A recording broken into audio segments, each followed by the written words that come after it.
Bonjour YouTube, j'espère que ça va bien, c'est Voltaire. Aujourd'hui, on se retrouve pour une nouvelle vidéo sur ma chaîne concernant The Amazing Digital Circus. Je vous partage donc des idées, des hypothèses, des théories concernant cet épisode-là, mais également des éléments plutôt intéressants pour la suite de l'histoire.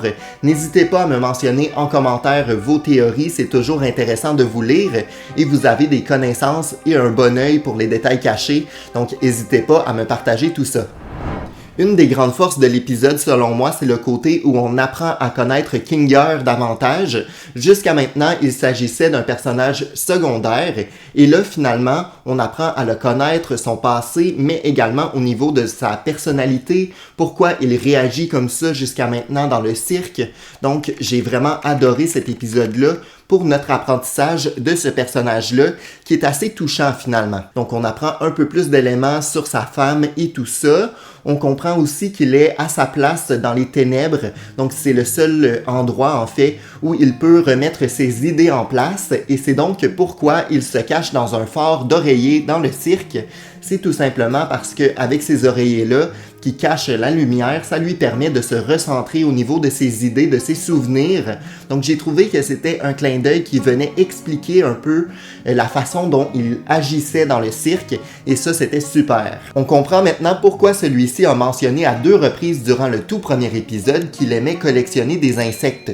Je trouvais que ça faisait pas tant de sens jusqu'à maintenant, mais finalement, avec les dialogues qu'il a eus avec Pomni, on comprend pourquoi. Donc c'est à cause que sa femme aimait collectionner également les insectes. Donc il a gardé cette collection-là, et c'est donc pourquoi il l'a mentionné durant le premier épisode. J'ai trouvé ça hyper intéressant pour la suite également, puisque chaque dialogue peut avoir son importance pour la continuité de l'histoire, donc il faut rester attentif. D'ailleurs, je peux le mentionner tout de suite, il s'agit selon moi du meilleur épisode de la série jusqu'à maintenant. C'était hyper bien, hyper prenant, super beau visuellement, mais aussi il y avait une notion un peu de référence cachée à Luigi's Mansion, Resident Evil que j'ai vraiment apprécié. Donc pour vrai, cet épisode-là est au top selon moi. Un autre détail plutôt étrange concernant Kinger, c'est le fait qu'il ait mentionné à Pomni avoir étudié en informatique. De ce que j'ai compris de cet univers-là, qui est d'ailleurs assez complexe, c'est que chaque personnage ne devrait pas se rappeler de sa vie réelle. Donc ils ne devraient pas avoir des souvenirs de leur vie passée avant l'arrivée dans la simulation, alors que Kinger, durant cet épisode 3, se souvient un peu de ses études. Est-ce que c'est synonyme d'un glitch ou c'est simplement de faux souvenirs qui lui ont été attribués à son personnage, peut-être? Je trouve que ça fait surtout du sens avec le reste de l'épisode où on retrouve par exemple Kane et Zooble discuter ensemble, et à travers cette conversation-là, on apprend que certains sujets de conversation viennent un peu trigger Kane et lui causer des sortes de lag, de bugs.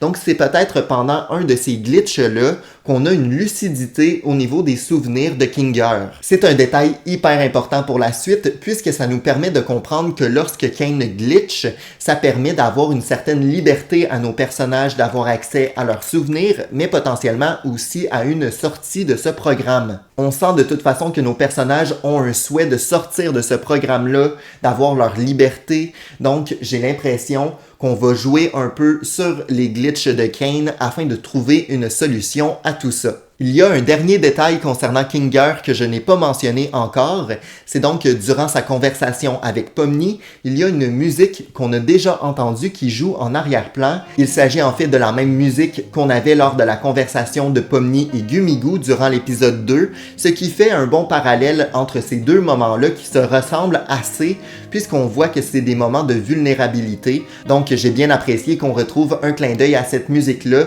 qui était quand même super belle. Un dernier détail qui me semble un peu anodin, mais en même temps plutôt intriguant, c'est le fait que Jax est le seul personnage à ne pas mentionner l'effet de retenir son souffle durant l'épisode. Je trouve que c'est plutôt intriguant puisqu'il est le seul à conserver ce genre d'informations-là qui semble assez banal. Donc ça me fait penser qu'il cache énormément de choses aux autres.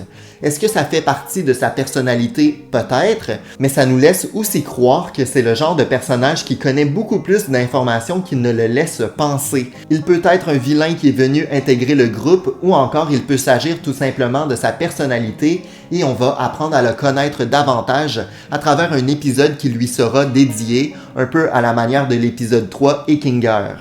Comme je l'ai mentionné au début de la vidéo, j'ai trouvé que cet épisode 3 était un chef-d'œuvre autant visuellement qu'au niveau de l'ambiance, de l'intrigue, du développement des personnages aussi. J'ai trouvé que c'était vraiment hyper intéressant. Je pense que c'est le genre de série qu'on apprend à apprécier davantage, surtout que l'intrigue fait de plus en plus de sens et on apprend toutes sortes d'éléments à travers cette sorte d'enquête là concernant le cirque. Donc j'ai vraiment beaucoup apprécié cet épisode 3 et j'ai très hâte à l'épisode 4. Malheureusement, il va falloir attendre encore quelques mois. Dans tous les cas, j'espère que la vidéo vous a plu, j'espère que vous appréciez mon contenu. Si jamais c'est le cas, mettez un pouce en l'air, commentez et abonnez-vous. Ça me fait toujours plaisir de voir votre engouement autour de ce genre de série-là. Bref, merci énormément pour tous ceux qui me motivent et me soutiennent et on se retrouve très bientôt pour une nouvelle vidéo. Ciao!